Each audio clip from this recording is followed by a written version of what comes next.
How doing, my friends? Good evening. Today my Toyota did something out of this world, something like a Harry Potter movie or something, right? It broke down.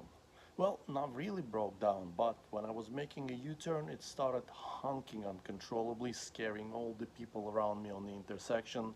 And once I finished the U-turn, it stopped.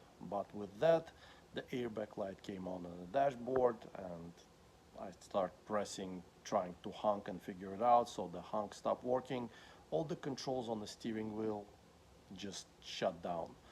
So I went to my trustworthy mechanic right away. Chat GPT input the symptoms, and it prompted me that my clock spring went out. Right, so I did the most rightest thing out of this world possible. I ordered me a cheapest clock spring on the internet. Well, not the cheapest, the second cheapest. Should have I known better, I would have ordered the cheapest one. But we'll get to this. So the Toyota part, original part, the clock spring for Toyota Sequoia 2015 and some other models that correspond with that year and setup, running about $400. $300 on sale or something like that. I got me one from the eBay for $100. Once the part arrive, we're gonna jump in right in there, and I talk you through the process and maybe learn a thing or three for myself as well. Part is here, and even though I used to work on live electricity all the time, just because I don't know anything about airbags and the safety third will disconnect the battery. Now on both sides of the steering wheel there are these little pop outs. You just pry something sharp in there and take them out, and once you able to get them out, you will see there are two T30 hex bolts on each side of the steering wheel. This what holds your airbag. So unmount them and you'd be able to take out the airbag. Now here we got little pop outs with the sharp tool.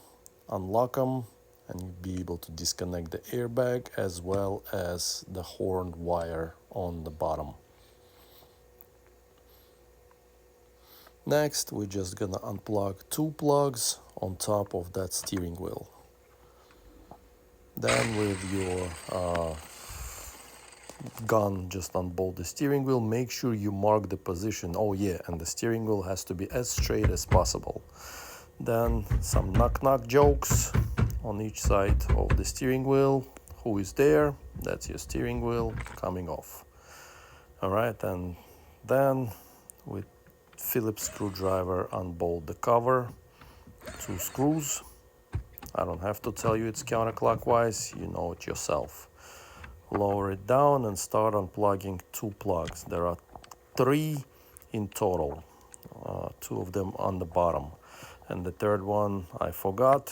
So started unclicking three pins on the on each side of the clock spring, and I wasn't able to take it out, and I forgot there is a third plug, which is your steering angle sensors. Once you do that, we're gonna you'll be able to take it out. And now let's talk about why did I get the second cheapest one. You see this gray block?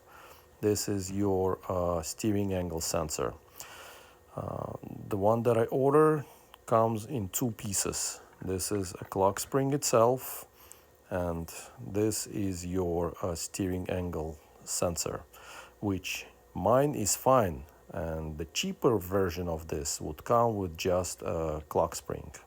But anyways, let's click it in place. This tape on the top of that sensor is a whatchamacall.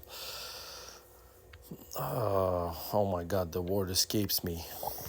A calibration tape, right? So this thing is calibrated, and make sure when you take it out, do not move that steering angle position sensor, right? Otherwise you would have a problem with your VSC light, because the car would think that you are turning all the time even though you're going straight. But click it in place, plug that thing back in.